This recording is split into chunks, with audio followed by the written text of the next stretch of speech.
Hello friends, எல்லாரும் எப்படி இருக்கீங்க? நல்லா இருக்கீங்களா? வாங்க, சென்னையில சரியான வெயில் ஸ்டார்ட் ஆயிருச்சு. மாடி முழுக்க சூடுங்க. ஆனா, அந்த சேம் வெயில்ல தான் ஃபுல்லா நல்லா கலர்ஃபுல்லா பூத்து குலுங்குற ஒரு செடி இருக்கு. அது என்ன செடி தெரியுமா? நம்ம அந்த செடிய இந்த பழைய பெயிண்ட் பக்கெட், பழைய ஃபுட் கண்டெய்னர் மாதிரி வேஸ்ட் ஐட்டம்ஸ யூஸ் பண்ணி பால்கனி, கிரில்ல தொங்க விட்டா ஃபுல் ஃப்ளவர் வாட்டர்ஃபால் மாதிரி சூப்பரா காட்சி குடுக்கும் உங்களுக்கு. அதுவும் டெய்லி 5லேருந்து 6 மணி நேரம் வெயில் கிடைச்சா போதுங்க. குறைஞ்ச தண்ணி, குறைஞ்ச செலவு. ஆனா நெறைய பூக்கள். இன்னைக்கு நம்ம மாடி தோட்டத்தில இந்த super and easy hanging plant portulaca எப்படி வளர்க்கணும்? என்ன மண் கலவை ரெடி பண்ணணும்? பூக்கள் எப்படி அதிகமா வளர்றதுக்கு என்ன பண்ணணும்? எல்லாமே ஸ்டெப் பை ஸ்டெப்பா இந்த வீடியோல சொல்லியிருக்கேன். முழுசா ஸ்கிப் பண்ணாம கடைசி வரைக்கும் பாருங்க. வாங்க ஃப்ரெண்ட்ஸ், வீடியோக்குள்ள போலாம். அதுக்கு நான் இப்போ சின்ன பழைய பெயிண்ட் பக்கெட் எடுத்துட்டு அத நல்லா கிளீன் பண்ணி பெயிண்ட் அடிச்சு வச்சிருக்கேன். யூனிஃபார்மா இருக்கணுன்றதுக்காக. பெயிண்ட் அடிச்சு காஞ்சதுக்கப்புறம் நான் காஞ்ச சருகுகள அதில பாதி வரைக்கும் ஃபில் பண்றேன். ஃபில் பண்ணிட்டு மண் கலவை என்னென்ன ரெடி பண்ணியிருக்கேன்னா, 30% தோட்டத்து மண் எடுத்துக்கங்க. 30% கொக்கோபீட் எடுத்துக்கங்க. 20% வந்து வெர்மி கம்போஸ்ட் எடுத்துக்கங்க.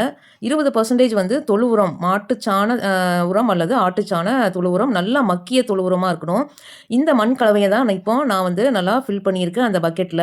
இன்னொன்னு ஃபுட் கண்டெய்னர்லயும் நான் இதே மெத்தட்ல ஃபில் பண்ணி வச்சிருக்கேன். அதையும் நான் உங்களுக்கு லாஸ்ட்டா அட்டாச் பண்றேன். இப்போ எதுக்காக இந்த மாதிரி நம்ம மண் கலவைய நம்ம தேர்ந்தெடுத்தோம்னா, லைட் வெயிட்டா இருக்கணும். நம்ம ஹேங்கிங் பாட்ஸ் இந்த மாதிரி ஃப்ளவர் இதுக்கெல்லாம். ஒரு லைட் வெயிட்டா இருந்தா தான் உங்களுக்கு வந்து ஹேங் பண்ணும்போது ஈஸியா இருக்கும். இன்னொன்னும் நம்ம கொக்கோபீட் ஆட் பண்ணும்போது தண்ணிய நல்லா பிடிச்சு வச்சுக்கும். தண்ணி அதில நல்லா பிடிச்சு வச்சுக்கிறதுனால உங்களுக்கு நல்லா செழிப்பா நல்லா வளரும். கொக்கோபீட் ஆட் பண்ணியிருக்கிறதுனால மாடியில வந்து நம்ம பாட்ஸ்ல வைக்கும்போதும் வெயிட்டு ஓவரா ஏறாம இருக்கும். இன்னொன்னு ஈரப்பதத்த கொஞ்சம் பிடிச்சு வச்சுக்கும். வெர்மி கம்போஸ்ட் நம்ம எதுக்காக ஆட் பண்ணியிருக்கோம்னா, செடிக்கு நல்ல தேவையான ஊட்டச்சத்துக்கள இந்த வெர்மி கம்போஸ்ட் நம்மளுக்கு கொடுக்கும். அதனால நம்ம வந்து அந்த தொழு உரம், நல்ல மக்கிய தொழு உரமும் அதில ஆட் பண்ணியிருக்கோம். இந்த மண்ண நல்லா கலக்கி அதில முக்கால் அளவுக்கு நிரப்பி இப்போ நான் வந்து நடவு செய்ய போறோம். ஏற்கனவே வந்து நான் ஒரு பாட்ஸ்ல வச்சிருந்தேன். அதெல்லாம் வந்து நல்லா வளர்ந்து செழித்து வளர்ந்துருச்சு. அதுக்கப்புறம் நம்ம அப்படியே விட்டுட்டோம்னா, அது அப்படியே காஞ்சு போயிரும். எதுக்கும் யூஸ் ஆகாம. அதனால நான் இப்போ வேற பாட்ல அத கட் பண்ணி எடுத்து வேற பாட்ல ரீபாட்டிங் பண்றேன். இன்னும் நெறையா உங்களுக்கு டெக்கரேஷனுக்கு நல்லா பார்க்கறதுக்கு தோட்டம் அழகா காட்சி தர்றதுக்காக நான் இந்த மெத்தட்ல இதெல்லாம் கட் பண்ணி ரீயூஸ் பண்ணிட்டு இருக்கேன். நீங்களும் இந்த மெத்தட நீங்க ட்ரை பண்ணலாம். இந்த ஸ்டெம் வந்து ஒரு சின்ன சைஸ் 3லேருந்து 4 இன்ச் அளவுக்கு நீங்க கட் பண்ணி எடுத்து வச்சாவே போதும். லைட்டா நீங்க சின்னதா கட் பண்ணி வச்சாவே 10லேருந்து 15 நாள்ல வேர் பிடிச்சு நல்லா வளர ஆரம்பிச்சுரும். இப்போ முக்கியமான கேள்வி, எவ்வளவு நேரம் வெயில் இதுக்கு தேவை அப்படின்றது தான். சென்னையில குறைஞ்சது 5 முதல் 6 மணி நேரம் டைரக்ட் சன்லைட்ல நீங்க வைக்கணும். காலையில 9 மணி முதல் மதியம் 2 மணி வரைக்கும் வெயில் கிடைச்சா கூட பூக்கள் ரொம்ப நிறையா வரும். வெயில் குறைவா இருந்தா இலை மட்டும் தான் வரும், பூக்கள் குறையும். இந்த செடி காலை நேரத்தில தான் பூக்கும். அதனால இந்த செடிக்கு இன்னொரு பேரும் உண்டு. 9:00 ஃப்ளவர்ன்னு சொல்லுவாங்க. மாலை நேரத்தில பூ மூடிக்கும். இது இயல்பான விஷயம் தான். இப்போ தண்ணி எப்படி ஊத்தணும் அப்படின்றத பார்க்கலாம். இந்த செடிக்கு வந்து தண்ணி வந்து அதிகம் தேவைப்படாது. மண்ணு நல்லா காஞ்ச பிறகு தண்ணி ஊத்துனா போதும். மழைக்காலத்தில அது நம்ம சுத்தமா தண்ணி கூட ஊத்த வேண்டியதில்ல. முக்கியமா நீங்க மண்ண வந்து கையில தொட்டு பாருங்க. மண்ணு நல்லா காஞ்ச மாதிரி இருந்தா மட்டும் கீழே ஈரமா இருக்கலாம். அதனால முழுக்க நல்லா ட்ரை ஆன பிறகு தான் நம்ம இந்த செடிக்கு தண்ணி ஊத்தணும். ஓவர் வாட்டர் நம்ம ஊத்துனோம்னா, தண்ணி அதிகமா ஊத்துனோம்னா இந்த செடி அதிக தண்ணி ஊத்துனா இந்த செடி வந்து கெட்டு போயிரும். இப்போ ஃபெர்டிலைசர் என்ன யூஸ் பண்ணலான்னு பார்க்கலாம். மாசத்துக்கு ஒரு தடவ வெர்மி கம்போஸ்ட் கொஞ்சம் மேல தூவி விட்டா போதும்.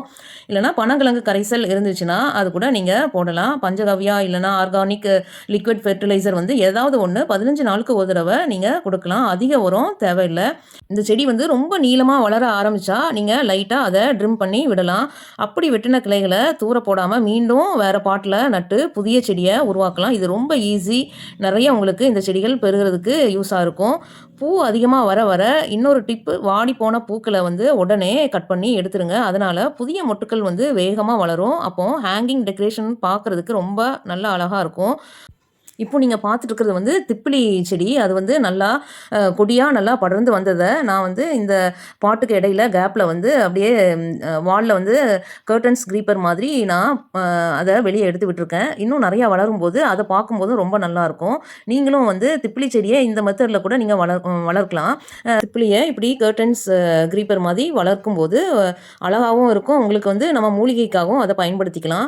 நீங்களும் இந்த மெத்தட்ல ட்ரை பண்ணுங்க. ரொம்ப உங்க கார்டன அழகாக்கி நீங்க ஒரு ஹேப்பியான ஃபீல ஒவ்வொரு தடவையும் பார்க்கும்போது உங்களுக்கு ஒரு ஹேப்பியான ஃபீல தரும். நெக்ஸ்ட் நெக்ஸ்ட்டு நம்ம யூஸ் பண்ணிட்டு தூர போடுற அந்த ஃபுட் கண்டெய்னரை வச்சு நான் அதை வந்து இந்த கிரில்லில் வந்து பால்கனி கிரில்லில் இந்த மாதிரி ஹேங் பண்ணி வச்சுருக்கேன். இதே மெத்தட் தான் நம்ம சாயிலும் அதே மெத்தடில் தான் யூஸ் பண்ணணும். ஏன்னா லைட் வெயிட்டாக இருக்கணும். ரொம்ப வெயிட்டாக இருந்தால் அந்த இது வந்து தாங்காது. ஸோ அதனால் லைட் வெயிட்டாக இருக்கும். உங்களுக்கு வந்து தண்ணியை வந்து நல்லா அப்சர்வ் பண்ணி வச்சுருக்கோம். பார்க்குறதுக்கும் நிறைய பூக்கள் பூத்ததுக்கப்புறம் பார்க்குறதுக்கும் ரொம்ப அழகாக இருக்கும். இந்த வீடியோ பிடிச்சிருந்தா லைக் பண்ணுங்கள், கமெண்ட் பண்ணுங்கள், சப்ஸ்கிரைப் பண்ணுங்கள் ஃப்ரெண்ட்ஸ். ஷேர் பண்ண மறக்காதீங்க. தேங்க்யூ. Happy gardening.